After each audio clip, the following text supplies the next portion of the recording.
자금 유치 관련돼서 상당히 전문가 분을 모셨습니다. 현업에서 하고 있고 금융권 쪽에서 좀 밀접하게 계신 분인데 간단히 자기소개 한번 가능하실까요? 네, 안녕하세요. 금융권에서 일을 하고 있는 지라고 하고요. 법인이나 개인 사업자분들이 필요로 하는 자금을 해결을 해드리고 있죠. 일반 사람들이 은행권에 자기 서류 들고 가가지고 대출해 주세요 하고는 좀 다른 건가요? 아니면 개인 대출이 있고 사업자 대출이 있는데 저는 이제 사업자 대출 하는 쪽 파트고, 그래서 사실 오늘 제가 모시게 됐거든요. 그 예비 사업자 혹은 현재 사업을 하시고 있는 분들, 매출이 아무리 많이 나와도 막상 은행권 가면 반려 많이 당하거나 한도가 안 나오는 거구나. 어떻게 보면 금융권에서 실무적으로 판단하는 기준이 있는 거잖아요. 아무도 모르잖아요. 아니요, 아무도 모른다기보다는 이제 A, B, C 은행별로 다 그 정책 방향은 다르지만 심사를 하는 툴은 비슷해요. 누군가한테 돈을 빌려주신다고 생각해보면 이 이야기가 좀 쉬우실 거예요. 누가 나한테 친구가 이제 사업하는데 한 2억만 원 빌려줘 뭐 이렇게 얘기를 했다고 쳤을 때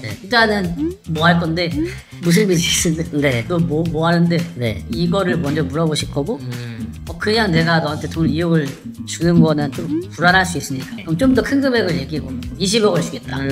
그러면 부동산 자산이나 이런 거 있으면 설정 하고서 나중에 이제 혹시 안 됐을 때 빌려준 돈을 회수할 수 있게 많이 사는 게 차용증 쓰고 부동산 담보를 잡거나 아니면 야 너 네 차라도 그러면 담보로 넣어 이제 이런 것들을 하시잖아요. 이제 그게 다 금융권의 평가 시스템에 녹아있다고 보시면 돼요. 또 반려를 당했다 혹은 금액이 생각보다 축소됐다, 생각 이상으로 이자가 많이 내야 되네 라고 하는 건 내부적인 어떤 기준이 있다라는 건데, 그 기준 자체가 일반 사업자가 접하기는 힘들잖아요. 물어봐도 안 알려주고. 그렇죠. 그러니까 이제 신용평가 모델이라고 하는 거는 금융회사에 보유한 지적자산 같은 거죠. 뭐 외부에 노출하거나 이러진 않으니까. 아까 말씀드린 대로 평가를 하는 나름의 로직이라고 보시면 돼요. 보통은 업력이나 그 업종의 부도율, 그 대표이사의 경력이나 기본적으로 평가를 하고, 재무제표라고 하는 거, 사업을 논의해오면서 숫자로 증명해낸 기록들, 그런 거를 기반으로 이제 점수를 레이팅이라고 저희는 표현하는데, 신용평가라는 걸 통해서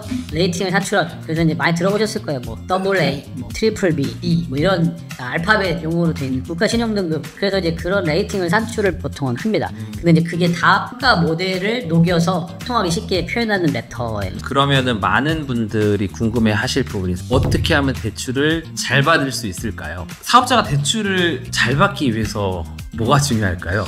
잘 받는다는 게 좀 애매하긴 한데, 이제 내가 필요로 하는 금액을 내가 원하는 수준과 타이밍, 금리로 받는다는 게 잘 받는다는 기준이라고 하면, 본인이 주로 거래하시는 금융기관 1차적으로는 거기랑 이제 협의를 하시는 게 유리하겠죠. 내가 돈을 빌려준다고 할 때 상대방에 대한 정보가 있어야 되잖아요. 많이 알면 알수록 리스크를 알 수 있으니까. 그런 측면에서 보면 개인 사업이시든 법인이시든, 법인일 경우에 신설법인이라고 하면 대표님 주로 거래하는 금융기관에 제일 정보가 많을 거잖아요. 이제 거기를 1차적으로 태핑을 해보시는 걸 권해드리고, 그 다음에는 이제 보증기금을 활용하는 방법이 있겠죠. 공공기관이라고 볼 수 있는 보증기금에서 이제 지역신용보증재단이나 뭐 신용보증기금, 기술보증기금 이런 기금들이 보증서를 발행해주죠. 그러니까 나라에서 정책적으로 지원을 해주는 보증서. 나는 지금 아직 신용이 많이 형성이 안 돼 있지만 내 사업에 대한 보증을 보증기금에서 해준다고 보시면 되죠. 그러면 이제 금융기관에서는 보증서를 담보로 대출을 해드리는 경우 있죠. 그렇죠. 이제 잘 받는다는 방법이 사실 되게 모호해. 그러면 이런 기준은 어떨까요? 최대한 많이 받길 원하시니까 대다수가 일반적으로 그냥 동네 은행 가면 뭐 예를 들어 5천만 원 해주는 거, 주거래 가면 8천 해주고 어딜 가면 뭐 1억 5천 해준다 하더라 하면 금리 조금 몇 프로 차이 난다 하더라도 그 정도 금액은 더 받길 원하는 게 대다수긴 하거든요. 또 그렇게 하기 위해서 무슨 사업자가 노력을 해야 될지. 많이 받으신다는 거는 내가 가진 체급 대비 많이 최대한 한도를 많이 받는 방법이라고 생각하면은 신용관리가 일단 선행이 돼야 될 것 같아요. 그러니까 그게 이제 개인 신용이든 사업자 신용이든, 이제 법인도 신용관리, 법인의 자산에 압류가 들어오거나 가압류가 들어오거나 뭐 이런 걸 이제 저희가 법적 절차라고 하는데, 그런 게 있으면 당연히 안 되고, 그 다음에 뭐 부가세, 이런 세금, 국세, 그런 거 체납되면 안 되고, 국세, 지방세 체납되면 일단은 안 되고, 그런 신용관리를 기본적으로 하셔야 되는데, 그게 된다고 하면 이제 결국에는 아까 말씀드린 대로 그 대표님 개인의 등급과 그 법인의 신용 등급이라는 게 좀 높을수록 한도는 많이 나와요. 이게 매트릭스처럼 짜져 있는데 뭐 예를 들면 트리플 B다 신용 한도가 얼마까지 줄 수 있다 자체 규정이 다 있고 내부 규정이 다 있고 그거는 이제 통계적으로 반영이 돼 있는 거라서 업종이나 신규로 사업자를 낸다거나 할 때는 그거의 절반 정도까지가 맥스가 되는 경우도 있고 케이스 바이 케이스랑 이게 무슨 주택담보대출 하듯이 아파트 시세가 얼마니까 얼마까지 나온다 이런 접근은 사업자 대출은 안 되고 그래서 조금 그거를 가늠해 볼 수 있는 게 아까 말씀드렸던 지역신용보증재단이나 보증기금에서 보증서를 발행해주는 금액이 거의 맥스치가 되기는 하죠. 그럴 때는 보증서가 대리대출 쪽이네요. 저희도 이쪽 보면은 일단 비즈니스 모델 괜찮아야 되고